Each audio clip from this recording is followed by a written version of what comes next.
दिवाली में जब हम गणेश जी की मूर्ति लेने जाते हैं तो अक्सर ये सोचते हैं कि कौन सी मूर्ति को ले, दाहिनी ओर सूंड वाली मूर्ति या बाएं सूंड वाली मूर्ति।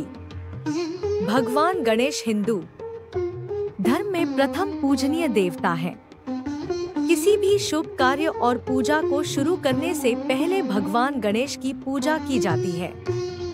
जैसा कि सभी जानते हैं कि भगवान श्री गणेश सुख समृद्धि के देवता हैं और उनकी कृपा से जीवन के सभी कार्य बिना किसी बाधा के पूरे हो जाते हैं। इसलिए लोग घर के मंदिर में भगवान गणेश की मूर्ति रखते हैं। जब सूंड दाईं ओर मुड़ती है तो माना जाता है कि यह पिंगला स्वर और सूर्य से प्रभावित है।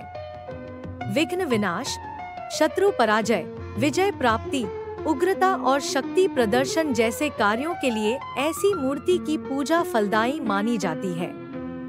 गणेश जी की मूर्ति में दक्षिण की ओर सूंड केवल मंदिरों में ही देखी जाती है। कहा जाता है कि गणेश जी की दक्षिणमुखी मूर्ति की पूजा विधि विधान से करनी चाहिए। वहीं बाईं ओर मुड़ी हुई सूंड वाली मूर्ति इड़ा नाड़ी और चंद्रमा से प्रभावित मानी जाती है। स्थायी कार्यों के लिए ऐसी मूर्ति की पूजा की जाती है, जैसे शिक्षा, धन, व्यापार, प्रगति, संतान सुख, विवाह, रचनात्मक कार्य और पारिवारिक सुख। जब भी आप घर में गणेश जी की मूर्ति स्थापित करें तो ध्यान रखें कि गणेश जी की सूंड बाएं हाथ की ओर होनी चाहिए। माना जाता है कि ऐसी मूर्ति से घर में सकारात्मकता बनी रहती है और जीवन में सुख समृद्धि आती है। आप घर में सीधी सूंड वाले गणेश जी की मूर्ति भी स्थापित कर सकते हैं। ऐसी मूर्ति से घर का माहौल खुशनुमा रहता है और सुख शांति बनी रहती है।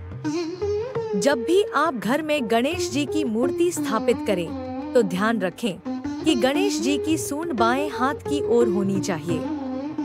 माना जाता है कि ऐसी मूर्ति से घर में सकारात्मकता बनी रहती है और जीवन में सुख समृद्धि आती है।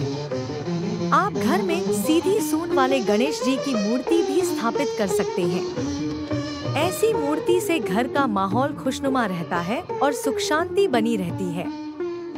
गणेश जी की मूर्ति हमेशा बैठे हुए मुद्रा में होनी चाहिए। गणेश जी की मूर्ति में मूषक जरूर हो और उनके हाथ में मोदक भी हो।